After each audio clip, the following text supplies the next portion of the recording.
సినీ పరిశ్రమలో పనిచేసే హీరోయిన్స్ కి తరచుగా చేదు అనుభవాలు ఎదురవుతూనే ఉంటాయి. కానీ చాలా మంది వాటిని బయటికి చెప్పుకోరు. గత కొన్నేళ్లలో చాలా మారింది. చాలా మంది హీరోయిన్స్ వాళ్ళు ఎదుర్కొన్న చేదు అనుభవాల గురించి ఓపెన్ గా చెప్పేస్తున్నారు. అందులో విమలా రామన్ కూడా ఒకరు. హీరోయిన్ గా పరిచయం అయినప్పటి నుంచే పలు సినిమాలు చేసినా ఇప్పటికీ సరైన బ్రేక్ రాలేదు. అయినా కూడా అప్పుడప్పుడు బోల్డ్ కామెంట్స్ చేస్తూ వార్తల్లో నిలుస్తోంది బ్యూటీ.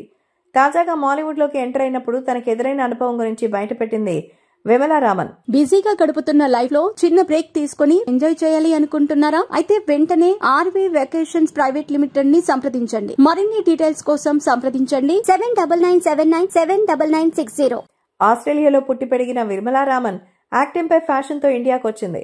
అంతకుముందు పలు బ్యూటీ పోటీలు నటించిన అనుభవంతో ఇక్కడ సినిమా అవకాశాల కోసం ట్రై చేయడం మొదలుపెట్టింది. ఫైనల్ గా 2006లో పొయ్ అనే తమిళ సినిమాతో హీరోయిన్ గా మారింది విమల. తమిళంలో చేసిన ఒక్క సినిమా అయినా వెంటనే తనకి మలయాళంలో అవకాశాలు వచ్చాయి.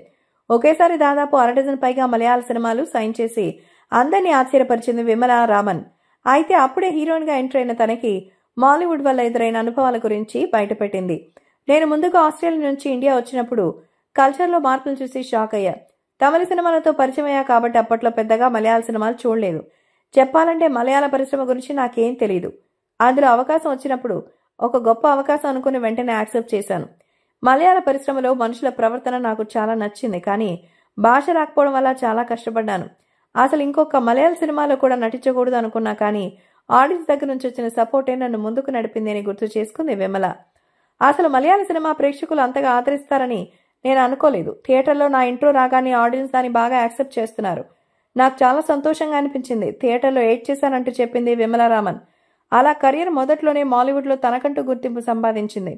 ఆ తర్వాత కొంతకాలానికే తమిళ పరిశ్రమకు తనకు పిలుపొచ్చింది. అంతేకాకుండా వరుణ్ సందేశ్ హీరోగా వచ్చిన ఎవరైనా ఎప్పుడైనా సినిమాతో తెలుగులో కూడా డెబ్యూ చేసింది విమలా రామన్. తర్వాత తెలుగులో పలు సినిమాలు చేసినా తనకు అంతగా గుర్తింపు రాలేదు.